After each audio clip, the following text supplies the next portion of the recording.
부산지 믿음의 가족 여러분, 오늘도 하나님께서 주시는 크신 사랑과 은혜가 여러분과 여러분의 가정과 여러분의 일터에 함께 하시기를 간절히 소망합니다. 오늘 함께 나누실 하나님의 말씀은 욥기서 13장 20절부터 28절과 14장 1절부터 22절의 말씀입니다. 오직 내게 이 두 가지 일을 행하지 마옵소서. 그리하시면 내가 주의 얼굴을 피하여 숨지 아니하오리니 곧 주의 손을 내게 대지 마시오며 주의 위엄으로 나를 두렵게 하지 마실 것이니이다. 그리하시고 주는 나를 부르소서. 내가 대답하리이다. 혹 내가 말씀하게 하옵시고 주는 내게 대답하옵소서. 나의 죄악이 얼마나 많으니이까. 나의 허물과 죄를 내게 알게 하옵소서. 주께서 어찌하여 얼굴을 가리시고 나를 주의 원수로 여기시나이까. 주께서 어찌하여 날리는 낙엽을 놀라게 하시며 마른 건부를 띄우시나이까. 주께서 나를 대적하사 괴로운 일들을 기록하시며 내가 젊었을 때에 지은 죄를 내가 받게 하시오며 내 발을 착고에 채우시며 나의 모든 길을 살피사 내 발자취를 점검하시나이다. 나는 썩은 물건의 낡아짐 같으며 좀 먹은 의복 같으니이다. 여인에게서 태어난 사람은 생애가 짧고 걱정이 가득하며 그는 꽃과 같이 자라나서 시들며 그림자같이 지나가며 머물지 아니하거늘 이와 같은 자를 주께서 눈여겨 보시나이까. 나를 주 앞으로 이끌어서 재판하시나이까. 누가 깨끗한 것을 더러운 것 가운데에서 낼 수 있으리이까. 하나도 없나이다. 그의 날을 정하셨고 그의 달수도 주께 있으므로 그의 규례를 정하여 넘어가지 못하게 하셨사온즉 그에게서 눈을 돌이켜 그가 푼 꿈같이 그의 날을 마칠 때까지 그를 홀로 있게 하옵소서. 나무는 희망이 있나니 찍힐지라도 다시 움이 나서 연한 가지가 끊이지 아니하며 그 뿌리가 땅에서 늙고 줄기가 흙에서 죽을지라도 물 기운에 움이 돋고 가지가 뻗어서 새로 심은 것과 같거니와 장정이라도 죽으면 소멸되나니 인생이 숨을 거두면 그가 어디 있느냐. 물이 바다에서 줄어들고 강물이 잦아서 마름같이 사람이 누우면 다시 일어나지 못하고 하늘이 없어지기까지 눈을 뜨지 못하며 잠을 깨지 못하느니라.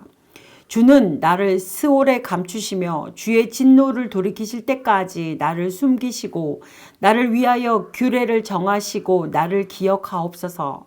장정이라도 죽으면 어찌 다시 살리이까.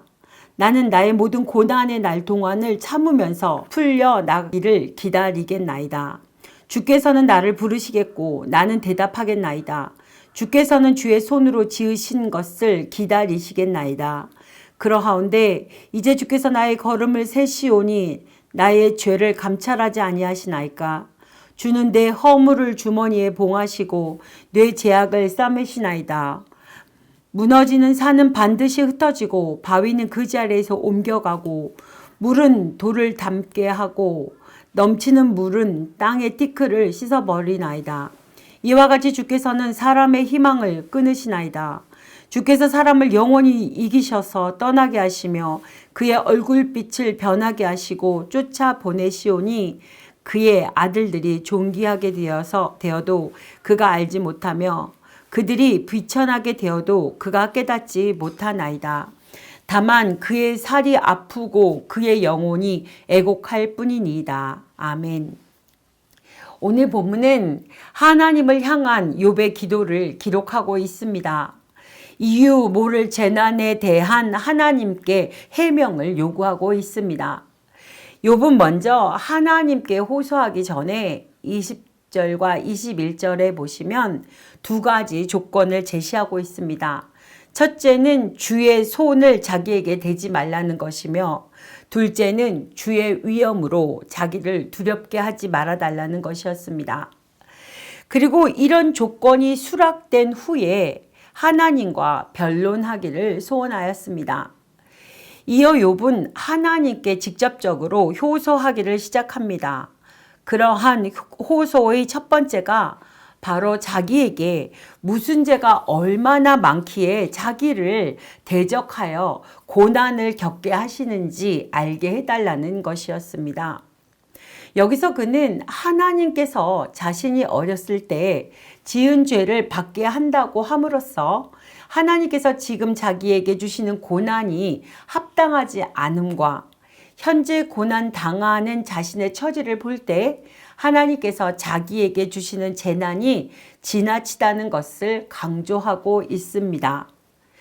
계속해서 14장에서 욥은 인간의 연약함과 인생의 덧없음을 5가지로 말하고 있습니다. 첫째로 그는 사는 날수가 적다는 것이고, 둘째로는 그 사는 날마저도 괴로움으로 가득하다는 것입니다. 셋째는 인생은 꽃이나 풀과 같이 연약하다는 것이고, 넷째는 인생은 그림자와 같아서 신속하게 지나간다는 것이고, 마지막으로는 인생의 사는 날수와 달수는 하나님께서 정하여 한정되어 있다는 것으로 인간의 연약함과 인생의 덧없음을 말하고 있습니다. 물론 그가 이렇게 인간의 연약함과 덧없음을 말하는 것은 그러한 인생을 불쌍히 여기셔서 자기에게 임한 고통을 경감시켜 주시기를 바란다는 의미가 내포되어 있습니다. 특히 그는 여기서 나무는 죽을지라도 다시 새싹이 돋는 것과 달리 인간은 한번 죽으면 다시 살 소망이 없음을 강조함으로써 하나님께서 자기에게 자비를 베풀어 앞으로 사는 날 동안이라도 평안하게 살도록 하실 것을 강력하게 요구하고 있습니다. 계속해서 욥은 죽음에 대한 비관적인 생각을 피력함으로써 먼저 자신을 죽은 영혼들이 사는 미지의 세계인 음부에 감추어 두고 하나님의 진노가 끝날 때까지 그곳에서 보호해 주시기만 한다면 자신은 자기에게 임한 모든 고통을 인내할 수 있을 거라고 선언하고 있습니다. 하지만 그가 볼 때의 현실은 자기에게 그러한 소망을 가지게 하지 못하였습니다. 그가 보기에 하나님은 자기에게 어떤 소망도 허락하지 않으셨습니다. 그에게는 고통만이 기다리고 있을 뿐이었습니다. 그래서 그는 이를 여기서 말함으로 역설적으로 하나님께 자기를 신원해 주시기를 호소하는 것이었습니다. 사랑하는 믿음의 식구 여러분, 욥은 자신의 현재의 처지를 마치 죄수가 착고에 매여 있는 것에 비유했습니다. 그의 생각은 그에게 임한 재앙은 그의 인생을 억압하기 위한 하나의 거대한 착고였습니다. 우리가 인생을 살다 보면 이와 같이 하나님께서 우리를 착고에 채우신 듯한 경우를 경험하는 때가 종종 있습니다. 그런 때는 삶이 참으로 고통스럽고 절망적입니다. 이러한 상황은 대개 우리가 죄를 범한 경우에 찾아오게 됩니다. 그러나 욥의 경우와 같이 까닭을 알지 못하는 상황에서도 찾아올 수 있습니다. 물론 까닭을 알지 못한다고 무조건 다 죄가 없는 것은 아닙니다. 그리고 그로 인해 하나님의 징계를 당하면 하나님이 이유 없이 징계하신다고 원망하기도 합니다. 하지만 정말 경건하게 살 때에도 하나님이 우리를 착고에 채우신 듯한 상황이 찾아올 수도 있습니다.